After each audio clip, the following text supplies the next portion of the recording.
Hey, what's up, guys? Welcome back to the Mac Effect. I really appreciate you guys tuning in, like always, every week, showing your loyalty to the channel. I really appreciate that because I could just see the love and the growth that we are all having. Because, again, I've said it before and I'll say it again.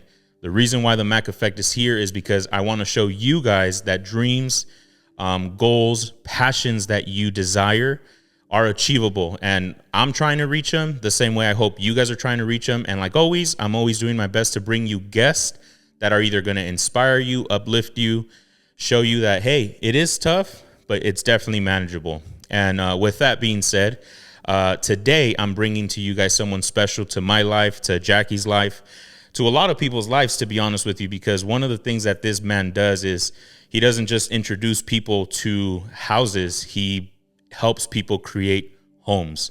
And that's why with me, it's just such a great pleasure to introduce to you guys my friend, Tomas Rios. What's up, Tomas? Thanks for coming, man. I really appreciate it. You're welcome, guys. You gave me the introduction as a real estate entrepreneur. Yes, I do real estate. I'm a broker. I am a mortgage loan originator, and I run my own small little business. Yeah. So Tomas, guys, a little bit of how we got to know him is when Jackie and me were separated, and we were trying to work things out. At that time, Jackie was also trying to move out of Whittier.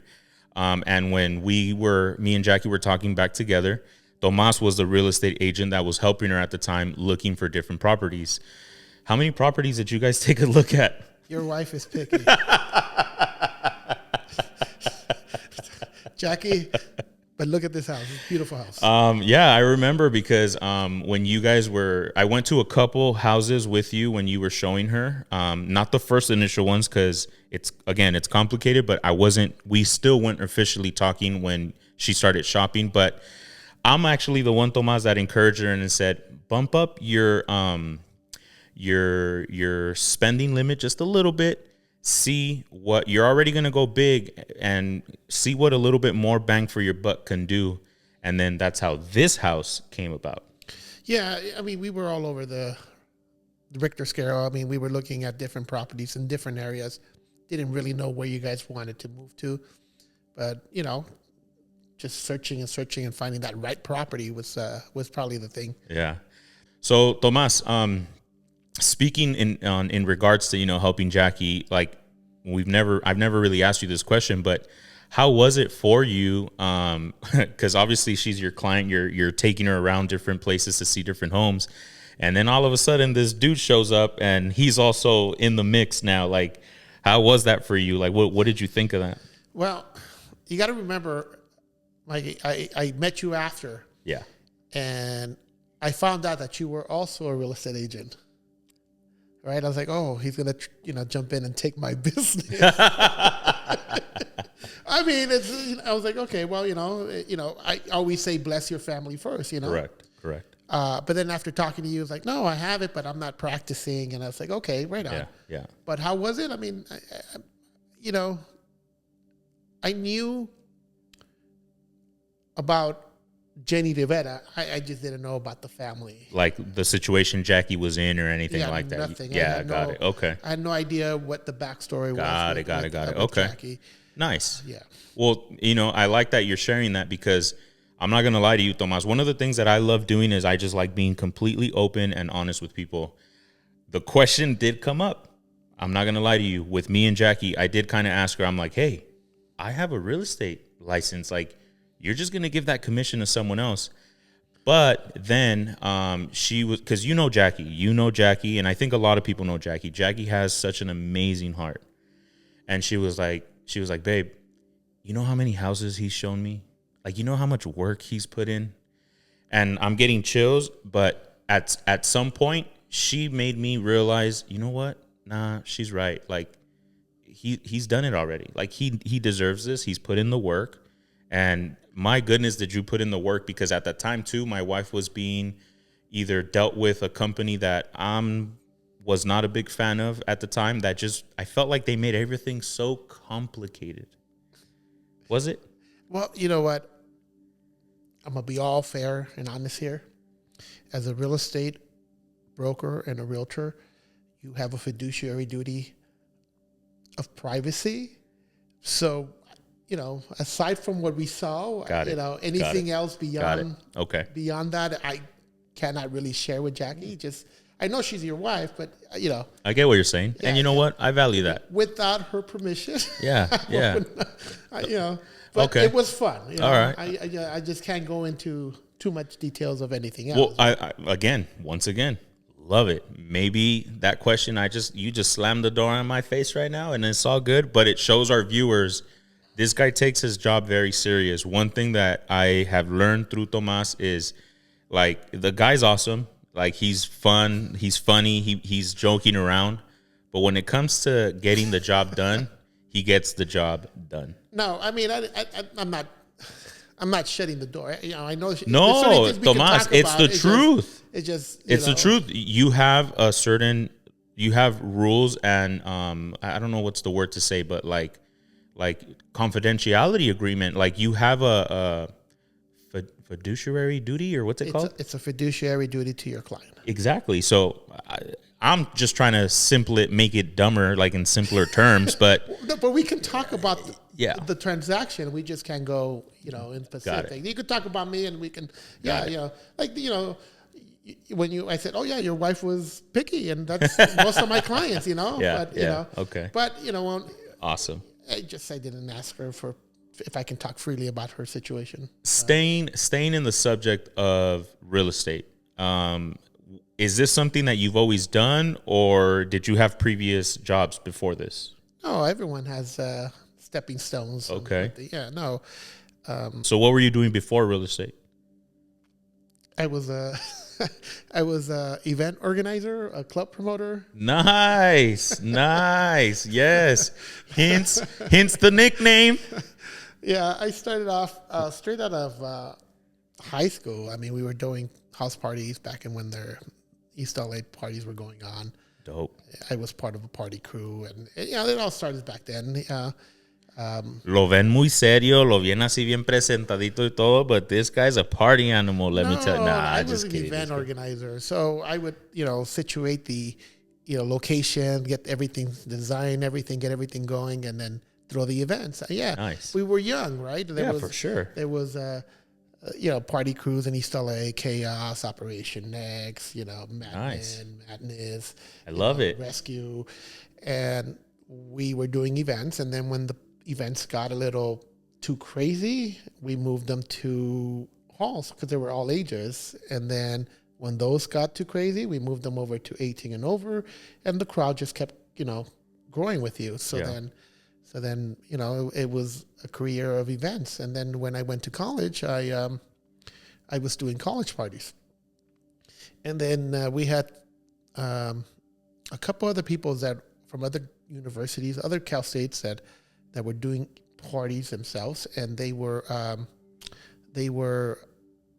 doing events the same nights that we were. So what we ended up doing, we ended up uniting, and we created a company, and that company was called Collegiate Circuit. Okay.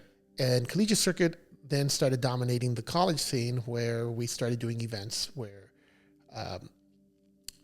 we would get all the fraternities, clubs, and organizations involved, and then the events started getting bigger and bigger and larger, to where we ended up doing a yearly festival in Rosarito for 13 years. So we did that, and on the back end, we were doing... Where in Rosarito? At Papas and Beer. No way. Yeah. I went there one time, long time ago, but I remember that Papas and Beer was like supposedly like the place to be. Maybe we were so close to each other and we didn't even know. No, it's a nice place. It's always been a place. Does it still go on now or no? Yeah, the clubs, the nightclubs there are still going on. Our event was called College Fest, C-Fest. Got it. But we would buy out the hotels. Yeah. All the hotels. And then we would bunk people together by roommates. And then, so not only was income being generated at the hotels, but at the ticket level. At the event. And the event was a fundraiser for the students because they would get a portion of that going in. Oh. But, everything comes to a halt. But at the same time, that was generating flyer marketing. We were doing printing, designing, and that started growing. And Collegiate Circuit began a company called Big City Print, which is still on today. As a matter of fact, they do all the printing for the Dodgers, for Bitcoin Arena, Lakers, Kings, Dodgers. They're big. They do wraps on vehicles.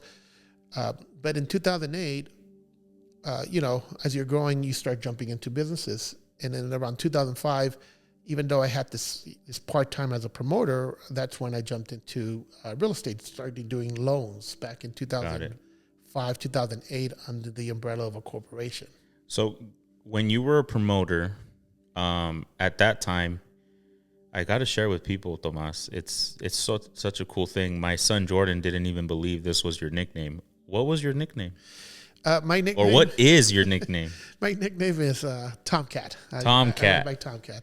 And my crew was called TomCat Entertainment. Let's go. I like it. I like it. I like it, man. We got to, hey, those are the moments that shape us, that start molding us to what we're becoming. You were a promoter, and I get that, but were you involved like DJing, like anything like that? Or were you just kind of like just setting up the whole event up? No, I did music, but DJing, but that didn't pay the bills. The promoting side paid the bills, right?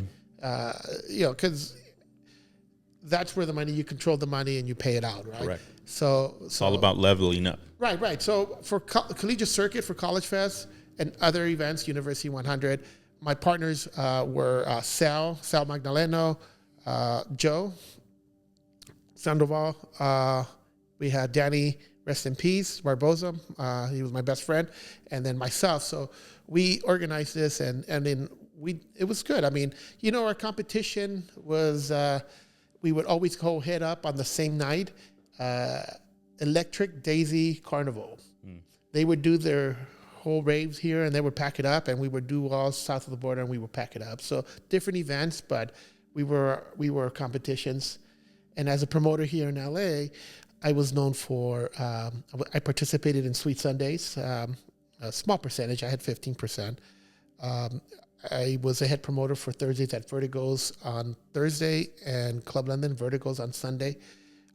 Organized that for years. I'm responsible for divorces, DUIs, indirectly. But after 2008, the economy, I had already started doing real estate, and I had my business. But in 2008, everything came to a stall. Yeah. For everything. 2008 was that's when the market crashed. Correct? Right. I left Collegiate Circuit because they kept it going, and I signed over the company over to them. I left and then went to go get a job. Real estate went down. Everything tanked, right? Even the marketing is the first thing people cut. So Collegiate Circuit also tanked. But they kept on doing it, and Collegiate Circuit survived, right? And my route, since I left, and then I started the real estate side, and I just kept on going with it. You kept on pushing on the real estate side. Yeah. And how did it even come about? Like, why real estate? Why not something else? Like where did the attention to real estate come from? Again, in 2005, I started doing loans. Remember, the promoting thing was a second. It was a part-time, a hobby, but okay, got it. That paid you, right? Got it. So you did focus on your business. Got it. You also had real estate you were dabbling in. I understand. So I was juggling two events. Got it. So you were doing loans as your primary, but this was also something you're like, hey, I love doing this, and okay, got it. That's what it was. So when you were doing loans, eventually it progressed to wanting to get your license. Right. And when did you get your license? I got licensed in 2008. 2008, okay. But back then I was doing loans, so people have to remember that license for loans were not required. You could work under an umbrella, and that umbrella was the corporation. So as long as you put your loans in through the corporation, you were good. Everything changed, so licenses are required after the Dodd-Franks, after the meltdown. Now you have to have a license to do your mortgages. And then in 2008, I got my license, and market tanked, and then I went to go work for a credit union where I managed the real estate portfolio. Okay. I had to make sure that there was the way we managed it is I pulled soft hits every month to see who was in trouble in our credit union. So if we saw that your credit score dropped, you would get a call from me, try to modify your loan or see how we can assist. A credit union was different from the bank because we took care of our own. We didn't take any money from the government. Okay. Yeah.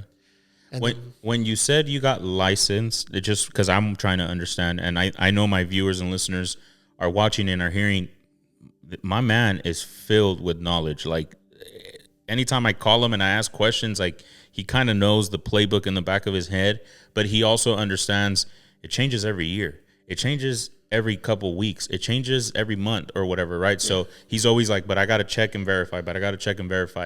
When you got your license was to be a real estate agent or to just continue being being able to do loans?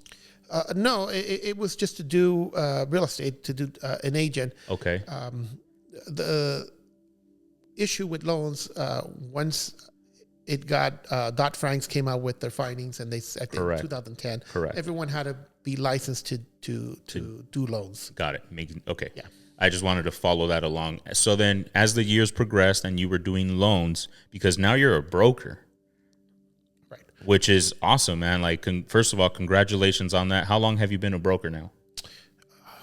I don't know, about 8 years. Yeah, it's been a while. 10 years. I remember when me and Jackie first it might be a little bit less than that though, because I kind of remember when me and Jackie bought this house, you still weren't a broker yet.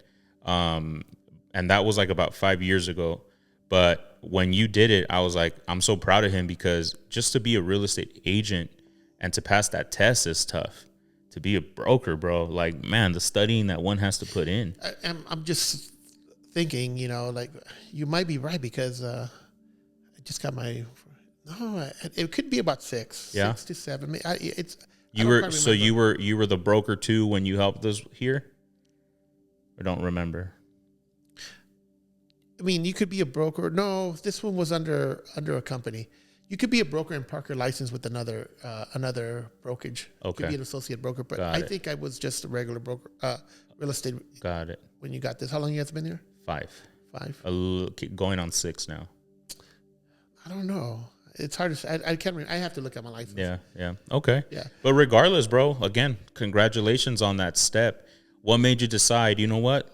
Let me try to embark on this next step. Well, there's more options when you work for yourself. Even though you're working for yourself, people have their hands in the cookie jar.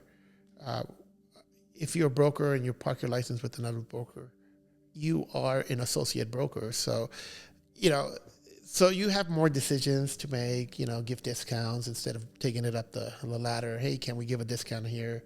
Just, you have. And the truth is, too, you'll make a little bit more money as well. Right. There's but you also take on more liability. So my errors and omissions on every deal. Absolutely. This is all you. So absolutely. So, yeah, but what the reason why I'm asking, Tomas, is because the level of leveling up. We were talking about, promoter was one thing, but we wanted to take another step and another step. It's the same thing that I'm kind of doing with the Mac Effect. I'm kind of right here right now, but I'm trying to take it to another level and see where it goes from there. Where did this confidence for you come from? Like, what made you believe, like, man, I can be a real estate agent, or I could be a broker? Like, where does this confidence come from for you to? Because I'll be honest, I look at those steps, Tomas, and I'm like, dang, like that takes guts. Like, what about the fear of failing? Like, I'm gonna get my license, but then what if I can't sell a house, or what if I can't get people to buy? Like, I know the fear of failing creeps in, but at some point you broke free from that and said, no, I'm going to make that decision. And you were very confident in it. Where does that come from? Past experience. Look, every career has its fear. You still jump in. Real estate's probably the worst career you can jump into. Way to motivate. No, I'm just kidding. But I get it. It is. Because everyone in their family has someone probably with a license. Everyone has a license, right? But again, the issue is not that. The issue is getting the deals in, right? And, you might see some lavish car from, these realtors. There's different levels of real estate that you can take your business to. There's investors, there's wholesalers, there's people who deal with their clients, commercial. It all depends where you want to spend your time. That's what it is. But real estate's one of the worst careers you can get into. It is because from my understanding, I heard that the average real estate agent makes about $40,000 a year to $60,000 a year. I think one day I logged on to one of those websites that tell you the job history or what jobs were posted, or like Indeed or Indeed. Monsters or something like that. It was Indeed. Yes, thank you. It was Indeed. And you put like loan officer, and you look at the scale of what there's a potential to make that. Yeah. Right. And then it tells you the average. Yeah, that's where I got those stats from. I was like, wow. That's crazy. That's crazy. But it's a great career if you succeed in it. Well, there's my question. Like you're kind of not answering my question, but you're definitely seeing where my question comes from, in the sense of like the ballsiness of you to say, let me go for it. Yeah. I'm trying to figure out by asking you, it's like, where does that come from? Like, is that something that, do you feel your mom and dad instilled in you? Do you feel that certain lessons in school helped you to build that confidence? Maybe when you were a promoter, did that kind of help you build that confidence? Because those like, I'm 37 and I'm barely finding the confidence for this right now. Right on. So that's where I'm trying to. You know what? When you see the easy money, and I'm going to say, I call it easy money because it was easy money coming in, it's really hard to go back into I'm going to call the rat race, back into the workforce. And that's because you see the potential of what money you can make as an individual doing your own business. I see. Yeah. The high risk, high reward. High risk, high reward. The problem with real estate is the feast or famine issue. So knowing that there's a feast, that business is coming in, there's also a famine because the real estate cycle goes in circles. So, feast and famine, as long as you have a good, plan to survive the famine, then you're good. Got it. But even when you have a business, and there's a recession, business comes down. So they also go through that same thing. Okay. So what I also want to recommend my viewers, listeners, watchers, if you guys have any questions when it comes to real estate, buying, selling, renting, even property management, guys, he actually helps Jackie and me with our property out in Whittier, our first home. He helps us with that. Please feel free. I'll have his information there on the screen for you guys to look at. You could write him an email, send him a message through Instagram. My man has a lot of great information. He really has helped us a lot. Recently helped my wife find a new building for business purposes. My mother-in-law's corporation it's expanding and they needed a new place. Tomas, thank you for that. I seen the building. Beautiful, right? Beautiful, man. I'm getting goosebumps, but I told my wife, I said, you're doing such a great job, babe. Like, not only because you have the right people around you, because you have to find the right people around you. So that was you once again. But I told my wife, I'm so proud of you because you're doing the risk factor. Like, I admire her. The questions that I ask you, Tomas, is the same thing because I want to get inspired. I want my viewers to get inspired. Like, let's break free from being afraid. Let's break free from thinking, well, what if I'm going to fail? Well, what if you succeed? Like, why do we have to look at always the cup half full? Why don't we look at it, half empty? Why don't we look at it half full and realize the potential is much greater than the failure, So when I saw the building, I'm like, man, that's awesome. And I'm like, TomCat had to have his fingerprints in this somehow. TomCat. So I love it, man. No, not a problem. I have a wealth of knowledge, and it's through experience. I've done a lot. I've been through a lot. So every person has their story. So when it comes down to real estate, if you guys have any questions, yesterday I had to get someone to file a BK because their property is being sold today. And so we didn't know, the family didn't know. And so we ended up, they contacted me 4 days before, not enough time to negotiate. They filed for BK. Maybe they can work something out now. And you suggested BK for them so that they can try to save the property? Well, it stops everything. I'm not, I hope she qualifies. I sent her to a lawyer, but she was out of options. Maybe she'll be able to save it, or maybe not. The property might go for sale. Give her a couple more days on that. But I do everything, even for sale by owner. I did the loan. I'm doing a loan right now for that. I did a loan for the real estate VIPs that I have, but I have a knowledge in Proposition 19. People call me that. It's just people call me on everything, So give me a call if you guys have any questions or anything like that, dude. I'll be more than happy to help you guys out. Just the Would you mind if I put your phone number there too? Don't put my number. No. It's fine. Yes. Okay. Awesome. You see. I'm gonna get. I'm telling you guys, this guy's a jokester, man. On your podcast, you did tell me you get people from Germany. Even the people from Germany can call me. Yeah. Can I get a house in America? Something like that. Yeah. No, guys. Whatever I can do, it's one of the best feelings you get when you take care of your clients. But it's a little bit double-edged story. So so you have some people you don't click with, and that can possibly I didn't make that person happy. It happens in every business. So you just do your best. So people forget that we are in a business of customer service. Correct. So customer's always right. So you to an extent, guys. Yeah, to an extent. Correct. But and he's looking at me when he said that, guys. Because the only time I see my phone and it says TomCat, the only time I get a phone call from him is because something's going down and he needs the attention over there. But no, the guy's an amazing guy. I'm telling you guys. For me, it's been such a pleasure working with you, Tomas. Like, you really take care of a lot of things for me. You explain things very clear, very thoroughly, and I appreciate that. I definitely wanted to ask a random question just to see if there's any viewers, listeners wanting. What do you think of? Because right now on social media, that's all you see is people saying, "Oh, instead of refinancing your house and losing your 3% APR, take a HELOC, take a HELOC, take a HELOC."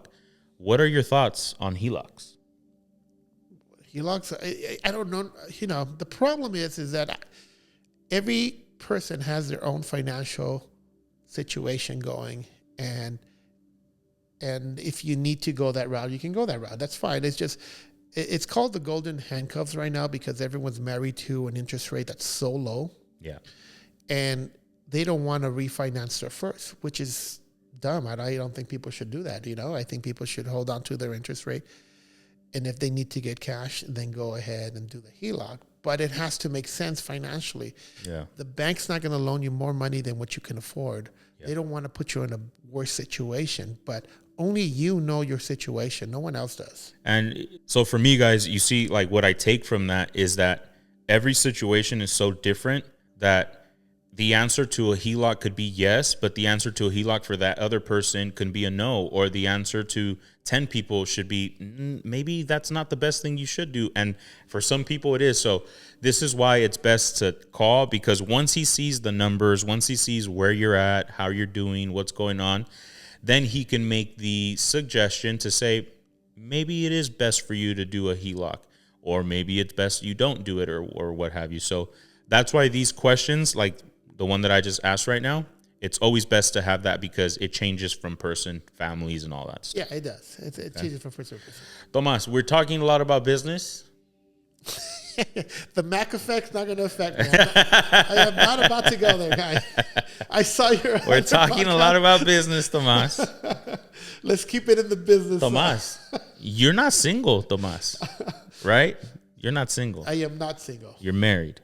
For how many years have you been married? She's married. I just kidding. Ya ven? Just kidding. I'm married. I am married. It's all right. For how many years? We're going to be 20 years next year. 20 years married. 20 years next year. Wow, dude. Man, my first question is, what's the secret, bro? You're living it, man. There's no easy question to that. I mean, everyone gets their ups and their downs. When, you stick it, there's more good than bad. Yeah. But my relationship's been great. Okay, nice. So.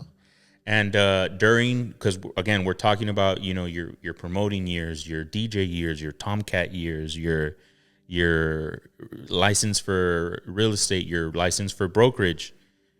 Where was the wife in all this? Was she 20 years? You've been married 20 years. That means she's been part of this roller coaster in life with you. Yes, she has. I mean, she's my best friend. Where'd everyone right now just went, oh. Where, see, the Mac Effect got you. Hey, don't get jealous, dude. And you thought I was your best friend. Where did you meet your wife? I met her at one of my events. No way. Yeah. How old were you? I don't know, 27, I don't know, 26. Tomas, wait, what the hell? What you mean? You look so, I thought you were like 30 something, bro. Bro, I'm 51. Wow. Guys, right now it's like spiritually, honestly, like what I'm feeling in my heart is like I'm not saying this to kiss your butt. I'm saying this to be honest. Like, I feel like you have a lot of happiness, smiles, joy. Like, your life's not really filled with like disappointments. I'm not saying that you haven't had them and you haven't gone through them, but because of your positive vibe, you look so young, bro. Oh, wow, thank you. You look young, man. That's awesome. I feel 21. Okay, yeah. You're definitely joking around like you're 21, so that's good. That's good. No, not a problem. So you met her around that time. What caught your attention? What made you say, I like that one right there? That's the same thing. What made you say that about Jackie? Oh, she was beautiful, right? Bro. She was beautiful. And then she turned around. I saw a little booty, and I said, whoa. Oh, snap. So it was the same thing? No, I'm just kidding. Oh, snap. No, but it's, I mean, you were, what were you doing? You were DJing? Like, I want to know the story. Yes. See, this makes him nervous. Can you guys see business? That he could do that all day, every day, at all time. But this makes him a little bit like, huh. No, I mean, I met her through her friend. One of my DJs was dating one of her best friends. Okay. Yeah, and so she came in and, you know. So she was like the friend, and you're like, hey, your homie is like, I'm already dating this girl. You want to meet her and let's.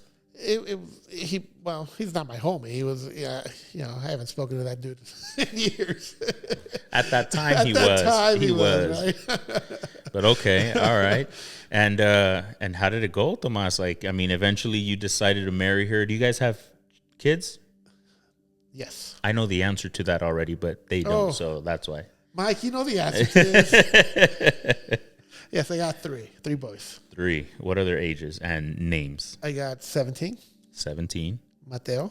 Okay. I got 14. Diego. And I got Daniel. 9. Wow.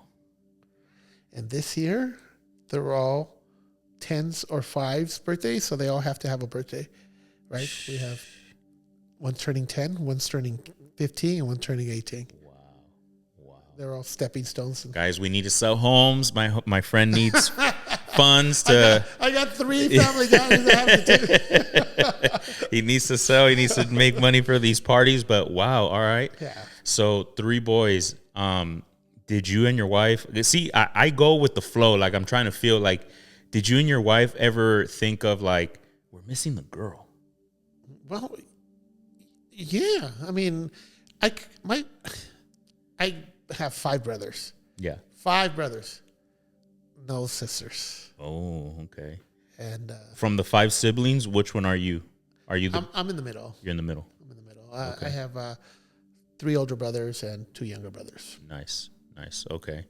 I got my own gang. So what happened? Like, you guys were at some point like, we're missing the girl. Like, we could still put in work. You look young, Tomas. Oh, man.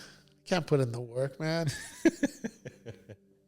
No, but God gives you guys what he gives you. What can you say about fatherhood? How has fatherhood treated you so far with your boys? I am blessed. I am so glad I have a family. Yeah? Yeah, I am blessed. I love my kids. I love my family. What moments have you witnessed that you can say, man, like, this one really hit me today, or what was like, because you're saying you're blessed, so you're clearly there's moments or things that have happened that make you feel like I'm just so grateful for my family. Like what are those moments? Little things, man.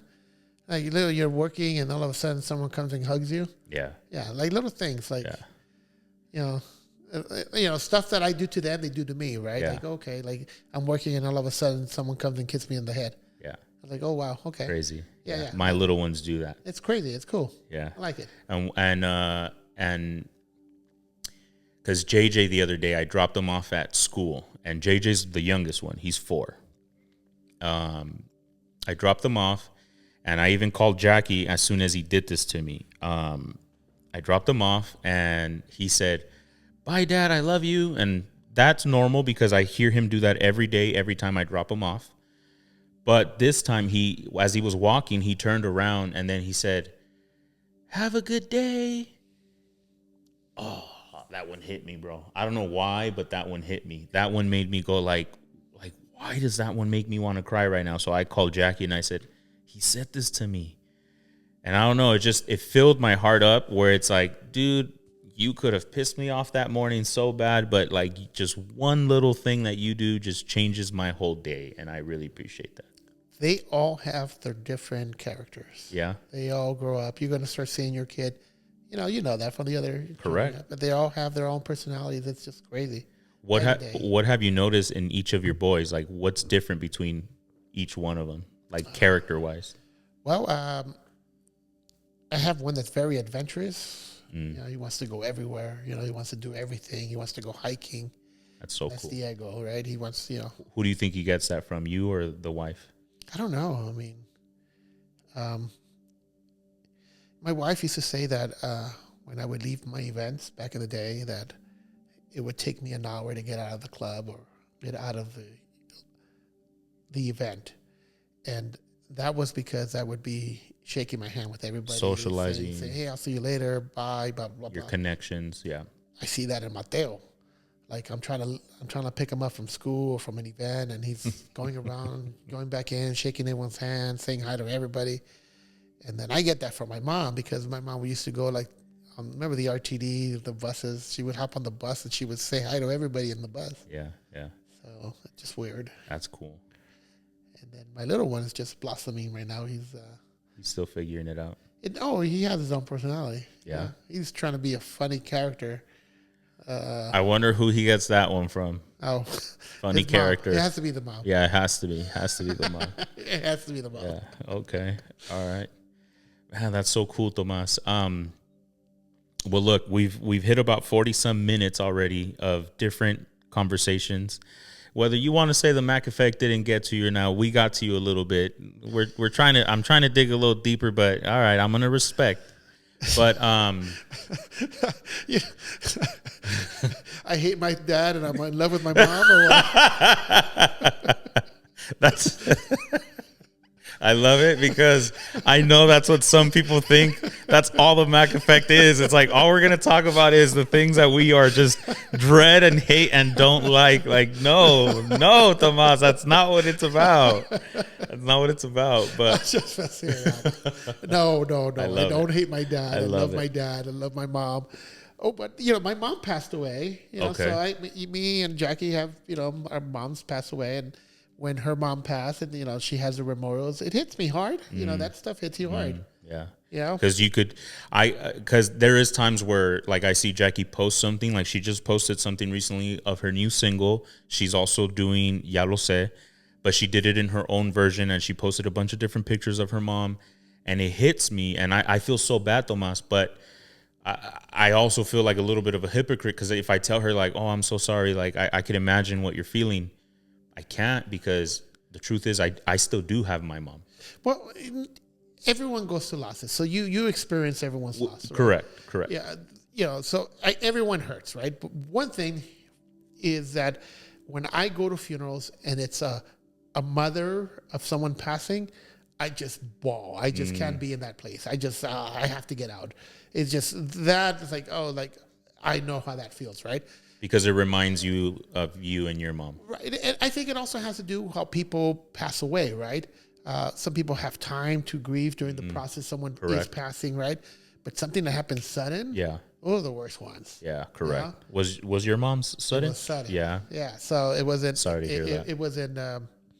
It was a car accident. That's why you feel very resemblance with Jackie. When something happens, because you didn't have any time to. Yeah, that gave me chills. You didn't have any time to wait. You know, you had. You know, it was one of your things. I get it. It happened suddenly. How old was your mom? She was young. How old was she? Happened in 2000. On the 16th of January. Okay. Is your pops still around? Yeah. Okay. Around. Nice. Yeah, and where does he live close to you? Like, do you see him often? He's still born and raised. Nice. He wasn't born in East LA, but I was. Okay. All right. See, born and raised East LA. Blue Heights. All right, let's go. Do you see him often or no? Yeah. Okay. We Nice. talk. Nice. Do you want to do Mac Effect on the daddy issues right now or no? The daddy issues. Just kidding. I hate my dad and I love my mom. Just kidding. Okay, cool. Tomas, anything that maybe I missed or something that you personally just want to share with the viewers before we wrap it up? Yeah, you know what? The real estate agent who got you this house has not been invited to the carne asada lately. The real estate agent that helped us get this house said, the first taquiza's on me. And I never got a call back. I had, and I had everything. So I even have a plancha and everything ready to go. Tomas, we haven't had you over? Yes. A couple times. Yeah, you have me. But like big events, nothing Twice. Personal. 3. Personal. Okay, maybe 4. You know what? All right. I was there for the quinceañera. I'm gonna record him the day that we bring him over. We're gonna invite him over. We're gonna invite you. I'm gonna show people. Me estás haciendo mirar mal. We talk a lot. But, you are for. Yeah. I'm in the projects and you're people know you're in Beverly Hills. No, we're not.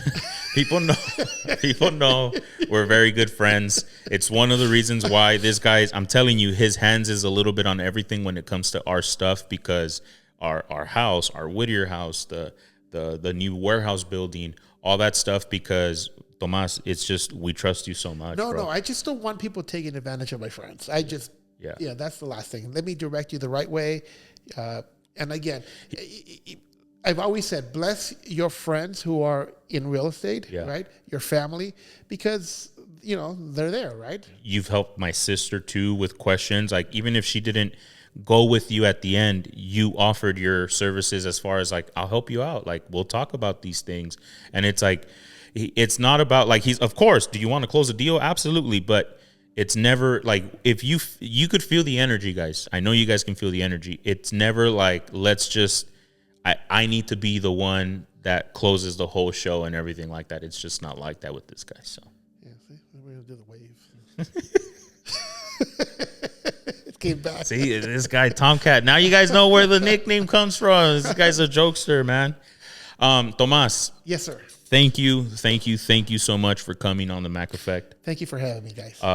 For you might not want to dig deep, but I do have to touch into this basis when I'm saying thank you, because this is a dream of mine. The Mac Effect has been something that's been in my heart for over 5-6 years.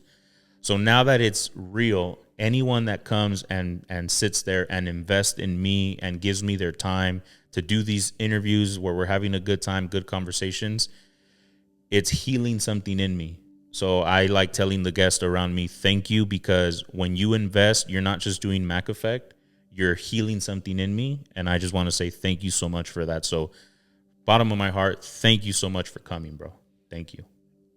You're not welcome. You're welcome, boss. I gotta get him. Guys. I had to get him to laugh.